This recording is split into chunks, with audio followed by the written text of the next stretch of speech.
எனது கேள்வி அல் ஃபலக் சூறாவுடையது. முடிச்சுகளின் ஊதும் பெண்களின் தீங்கை விட்டும் போராமைக்காரர்களுக்கு கொள்ளும் போது போராமைக்காரர்களின் தீங்கை விட்டும் பாதுகாப்பு தேடுகிறேன் அப்படின்னு இருக்கு. பெண்கள் என்று சொல்வது சைத்தானையா? ஒரு போராமை ஒருத்தரை பாதிக்குமா? ரெண்டு கேள்வி. ஏதாவது என்னன்னு கேட்டா, இந்த குல் அவுது பிரபில் ஃபலக்கு பிரபின் நாஸ், அதாவது 113 114 கடைசி 2 சூறா, குர்ஆன்ல இருக்கிற கடைசி 2 சூறாவை தான் சூனியத்திற்கு ஒரு ஆதாரமான பிரதான ஆதாரமாக எல்லா தப்சீர்கள்ல என்ன செய்யறாங்க, எடுத்து வைக்கிறாங்க. இந்த சூறாக்களுக்கு விளக்கம் செய்யும் பொழுதுதான் இந்த சூனியத்துக்கு ஆதாரம் அவங்களே சொல்லுவாங்க. அப்ப அதுல என்ன வருதுன்னு கேட்டா, 2 விஷயம் வருது. ஃபலக்கு சூறாவுல மின் ஷர்ரின் நஃபாசாத்தி ஃபில் உகத், முடிச்சுகளில் ஊதக்கூடிய பெண்களின் தீங்கை விட்டு பாதுகாப்பு தேடுகிறேன் என்று சொல்வீராக. ஒமின் ஷர்ரி ஹாசிதின் இதா ஹசத், பொறாமைக்காரன் பொறாமை கொள்ளும் பொழுது ஏற்படும் தீங்கு இருக்குதுல, அதை விட்டும் நீ பாதுகாப்பு தேடுவாயாக அப்படின்னு சொல்லி அந்த 2 விஷயத்தை கேட்கிறோம். அவர் ஒரு விஷயம் என்ன கேட்கிறாருன்னு கேட்டா, பொறாமை நம்ம மேல ஒருத்தன் பொறாமை கொண்டால் நமக்கு தீங்கு வரவா செய்யும். நீங்க மனசுல பொறாமை கொள்றீங்க, அதனால எனக்கு என்ன அப்படிங்கிற தீங்கு வரவா செய்யுங்கிறது முதல் கேட்கிறார். தீங்கு வரும். ஒருத்தன் எந்த ஒரு மனுஷன் உங்களுக்கு தீங்கு செஞ்சாலும் அதுக்கு முன்னாடி பொறாமை தான் காரணமா இருக்கும். பொறாமைக்காரன் பொறாமை கொண்டு விட்டால் பொறாமையோட வச்சுக்கிட்டு இருக்க மாட்டான். உங்களை எப்படி கவுக்குறது, உங்களை எப்படி வீழ்த்துறது, உங்களுக்கு எப்படி கேடு செய்யறது, அந்த பொறாமை எல்லாம் தூண்டாம தெரியும். எல்லாத்துக்கும் பொறாமை தானே காரணம். அப்ப பொறாமைக்காரன் பொறாமை கொள்ளும் போது அதோட நின்று தொலைஞ்சிட்டானே பிரச்சனை இல்லை. பொறாமை கொள்ளும் போது தீங்கு செய்ய நினைத்தானே ஆனால் அல்லாஹ் நம்மளை பாதுகாக்கணும். பொறாமை கொண்டவன் நம்மளை தீங்கு செய்ய முற்படும் பொழுது அவனுடைய மனசை மாத்தி அவனால் தீங்கு ஏற்படாம அல்லாஹ் காப்பாற்றணும் என்பதற்காக வேண்டி கேட்கிறோம். எல்லா கேடுகளுக்கும் சும்மா போய் ஒருத்தன் அடிப்பானா, என்னை ஒருத்தன் அடிக்கிறான்னு என்ன காரணம்? அது ஒரு பொறாமை தான். இவன் வளர்ந்துட்டான் அப்படின்னு நினைப்பான். உங்களை ஒருத்தர் அடிக்கிறதுக்கு என்ன காரணம்? அது ஒரு பொறாமையா தான் இருக்கும். அப்ப எந்த ஒரு மனிதன் மீது அநியாய தாக்குதல் நடத்தான், நியாய தாக்குதல் பொறாமை காரணம் இருக்கு. என்ன அடிச்சான் திருப்பி அடிக்கிறேன், அது பொறாமை காரணம் இருக்காது. முதல்ல ஆரம்பிக்கிறான் அநியாயமா, அதுக்கு என்ன காரணமா இருக்குன்னு பாத்தீங்கன்னா என்னதான் காரணம்? அவன் கொண்ட பொறாமை தான் காரணம். அப்ப பொறாமையினாலையும் நிச்சயமாக தீங்கு ஏற்படும், பொறாமையினாலதான் ஏற்படும். பொறாமை பட்டவனும் ஏற்படும் அர்த்தம் கிடையாது. அவன் மனசுல பொறாமை பட்டா உடனே நமக்கு ஏதாவது ஏற்பட்டுரும் சொன்னா அது சிகர் மாதிரி சிறுகாய் போயிடும்.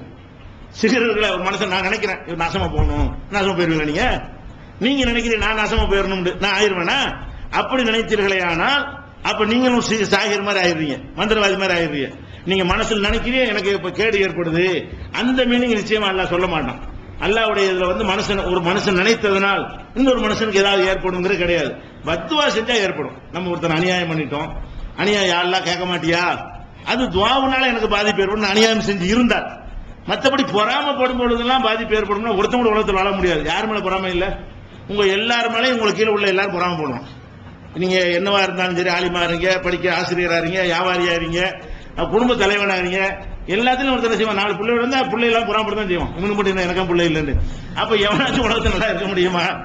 பொறாமைக்காரன் தீங்குன்னு சொன்னா அவன் பொறாமப்பட்டதுனால நமக்கு நடக்காது.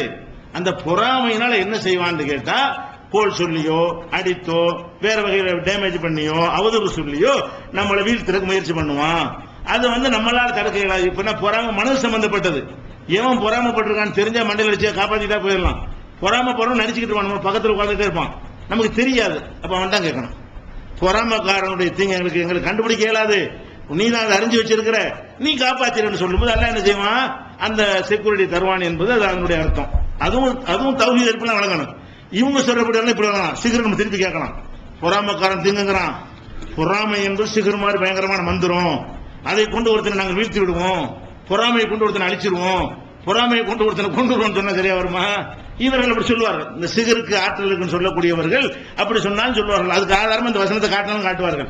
அப்படி விளங்க முடியாது. அடுத்து என்னன்னு கேட்டா, இந்த முடிச்சுகளில் ஊதுற பெண்கள் வருது இல்லையா, அதுதான் அவங்க ஆதாரமா காட்டுறாங்க. அந்த ஃபலக்கு சூறாவுல முடிச்சுகளில் ஊதும் பெண்கள் எடுத்துக்கிறாங்களா, எடுத்து என்ன செய்யறாங்கன்னா, சூனியம் செய்கிற பெண்கள் இருக்கிறார்கள். அந்த பெண்கள் நூல்ல முடிச்சு போடுவார்கள், முடிச்சு போட்டு அந்த சூனியத்தை ஊதுவார்கள், அதனால் அந்த பாதிப்பு ஏற்படும். அப்படியான பாதிப்பு வரக்கூடாது என்பதற்கு தான் இந்த வசனத்தை அல்லாஹ் இறக்குறான். இந்த வசனத்துக்கு அர்த்தம் இதுதான் என்று வாதம் செய்துதான் சூனியத்தை சொல்றாங்க. இப்ப நம்ம என்ன கேட்கிறோம் கேட்டா, எதிர் கேள்வி 2 கேட்கிறோம். ஒன்னு, முடிச்சு போட்டு செய்யறாங்களா, அது ஒரு வகை தான் இருக்கா சூனியம்? ரசூல்லாவுக்கு முடிச்சு போட்டு செஞ்ச பலவீனமானு சொல்லிட்டோம். அவன் எப்படி செஞ்சாங்க? சீப்பு. அந்த ரசூல்லாவுக்கு செஞ்சதா அவரை கட்டுக்கிறது இருக்குல்ல, அதுல என்ன வருது? சீப்பு வச்சு செஞ்சாங்க. உதிர்ந்த முடி